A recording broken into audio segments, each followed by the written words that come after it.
Hey guys, good morning. Welcome back to my another blog. कैसे हैं आप सब? आशा करता हूं कि आप सब अच्छे होंगे, स्वस्थ होंगे और अपने अपने जीवन में व्यस्त होंगे।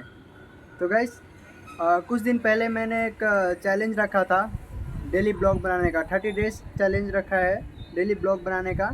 तो ये बात मैंने आपको पिछले वाली वीडियो सब में नहीं बताई है, बताना भूल गया था। लेकिन इस ब्लॉग में मैं आपको बता रहा हूँ कि मैंने एक चैलेंज रखा है जो 30 डेज डेली ब्लॉग डालना है। तो आज का ब्लॉग 8वां है। और गाइस, मैं आपको कुछ भी एक्स्ट्रा नहीं दिखा रहा हूँ। मेरे साथ जो हो रहा है, जो मैं कर रहा हूँ, वही आपको दिखा रहा हूँ। अब ये मत समझना कि ब्लॉग बनाने के चक्कर में कुछ एक्स्ट्रा बता रहा है, कुछ एक्स्ट्रा चीज़ दिखा रहा है। ऐसा कुछ नहीं है। जो मैं रेगुलर करता हूँ वही आपको दिखाता हूँ। गाइस, यहाँ पे 3 दिन से लगातार इतनी बारिश हो रही है, दिन रात बारिश होती ही रहती है। अभी थोड़ी बारिश बंद हुई है तो हम लोग छत पे आए हैं, नहीं तो दिन रात बारिश होते ही रहते हैं। मेरा कपड़ा कितना दिन से सूखा नहीं है, कपड़े भी धोना है। बारिश की वजह से कपड़ा सुखा नहीं पा रहा हूँ। अभी रूम में भी इतना जगह नहीं है। एक रूम में 5 आदमी रहते हैं, और 5 आदमी रहते हैं तो सब एक ही छोटा सा रूम है, उसमें 5 आदमी रहते हैं। मैं आपको नीचे का तो नहीं दिखा सकता, लेकिन ऊपर का दिखा रहा हूँ। आप इससे समझ लेना कि कितना बड़ा है।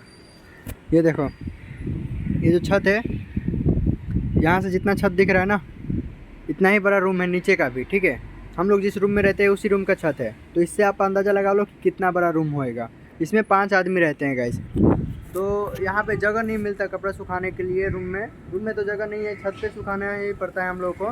लेकिन बारिश की वजह से छत पे सुखा नहीं पा रहा हूँ। कितने दिनों से कपड़ा नहीं सुखाया है, सारे के सारे कपड़ा गंदे पड़े हुए रखे हुए हैं। गैस, ये देखो, बारिश की वजह से मैंने जूता वहाँ पे रखा था।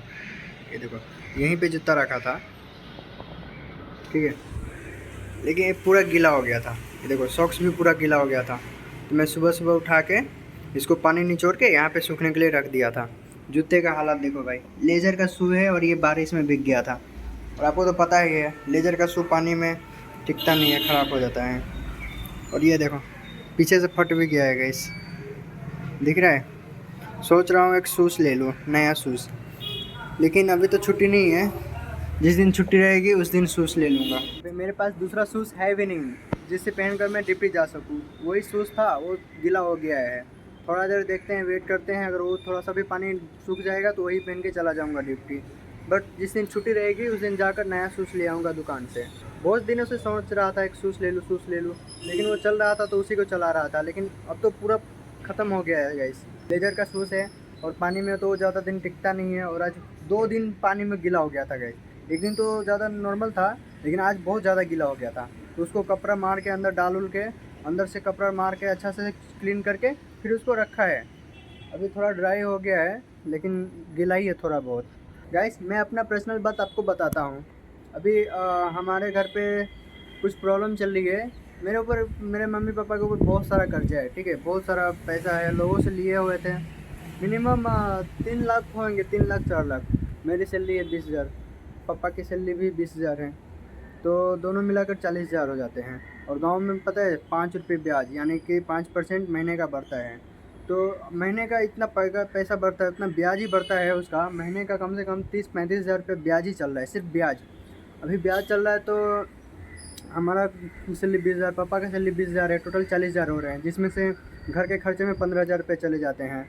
फिर मोबाइल का रिचार्ज, फलाना चिलाना, इधर उधर सब मिला के 20,000 रुपये तो घर में ही खर्चा हो जाते हैं, बच जाते हैं 20,000 रुपये। 20,000 रुपये में क्या होगा, जिससे उस ब्याज में नहीं लोगों का दे पा रहा है। तो कर्जा सधाना बहुत मुश्किल है।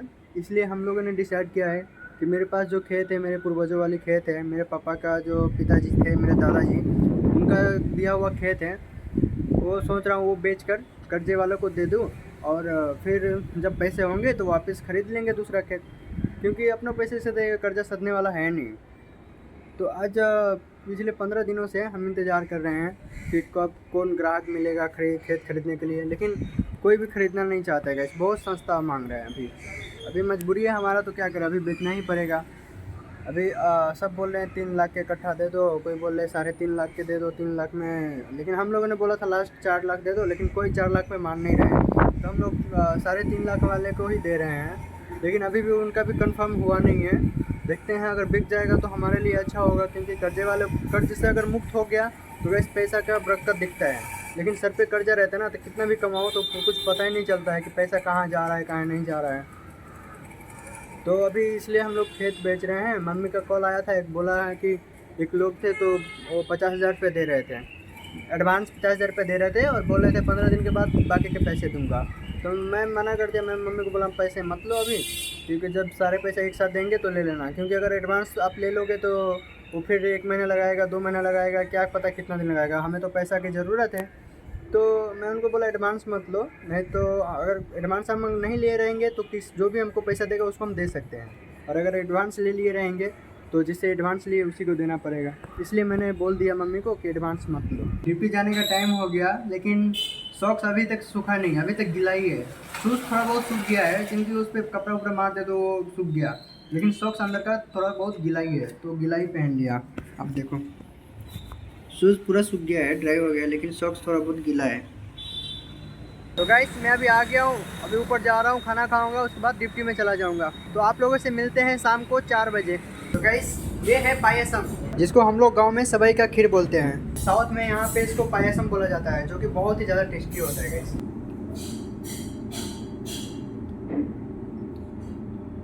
बहुत ही ज़्यादा टेस्टी है गाइस। तो गाइस शाम हो गई है, पूरा काला काला बादल छाया हुआ है, आज फिर बारिश होएगा रात को। कल बारिश ना हो, क्योंकि कल मेरी छुट्टी है भाई, छुट्टी के दिन तो कपड़े धोने का मौका मिलता है, सारा कपड़ा कल धो दूंगा, कल छुट्टी है इसके लिए, बस कल बारिश ना हो। ये नीचे में रेस्टोरेंट है, ठीक है, अभी ऊपर में भी बन रहा है, इसके ऊपर ये डाल दिया है, चदरा बोलते हैं ना हम लोग, वो डाल दिया है। देखो भाई शाम का दृश्य कितना अच्छा लग रहा है, वाह। तो गाइस मैं छत पे आ गया हूँ, और ये मेरे पीछे एक लिफ्ट है, ये 3 फ्लोर तक का ही है, तो 3 फ्लोर पे भी जाने के लिए लिफ्ट लगाया गया है, और लिफ्ट से काफ़ी आसानी होती है, इतना सीढ़ियाँ चलनी नहीं पड़ती है। ये तो भाई यहाँ के लोगों का तो पैर ही दुख जाता है, अगर 2-4 सीढ़ी चल रही है तो पैर दुख जाता है, इसके लिए इन लोगों के लिए 1 फ्लोर भी हो तो लिफ्ट ही यूज करते हैं। और हम लोग का गाँव में देखो भाई 10-10 मंजिल पे चढ़ जाते हैं पैदल ही, बिना कोई लिफ्ट के ही। यहाँ पे देखो भाई 1 मंजिल पे चलने के लिए भी लिफ्ट चाहिए होता है, तो इन लोग के लिए लिफ्ट लगाया गया है। बाकी मैं आपको छत का सीन दिखाता हूँ, कुछ ऐसा है, ये देखो कितना मस्त लग रहा है छत पे, हवा ठंडी ठंडी हवा बह रही है। शाम को रोज़ मैं यहाँ पे आता हूँ, रोज़ डेली एवरीडे, आप देखते होंगे 2-3 ब्लॉग में मैंने बताया भी है कि मैं रोज़ यहाँ पे आता हूँ और यहाँ पे हवा खाता हूँ शाम को, क्योंकि शाम का हवा ही कुछ अलग रहता है भाई, मज़ा आ जाता है यहाँ पे हवा खा के। अभी थोड़ी देर में चाय बनने वाली है स्टाफ के लिए, तो चाय भी लेके आ जाऊँगा, यहीं पे बैठ के पीऊँगा आराम से बैठ के। ये देखो ये चेयर है हम लोग का इस चेयर पे कुछ ज़्यादा ही कंफर्टेबल होती है, देखो मैं अभी भी मैं इसी चेयर पे बैठा हूँ, यहाँ पे कुछ ज़्यादा ही कंफर्टेबल रहती है, यहाँ बैठ के चाय पियो, ठंडी ठंडी हवा का आनंद लो भाई, मज़ा आएगा इस भाई चाय आ गई है, तो अभी हम चाय का लुत्फ़ उठाते हैं और इस ब्लॉग को यहीं पे ख़त्म करते हैं। आशा करता हूँ कि आपको ये ब्लॉग पसंद आया हो तो लाइक कर देना, सब्सक्राइब कर देना और शेयर कर देना। थैंक्स फॉर वॉचिंग, मिलते हैं अगली ब्लॉग में।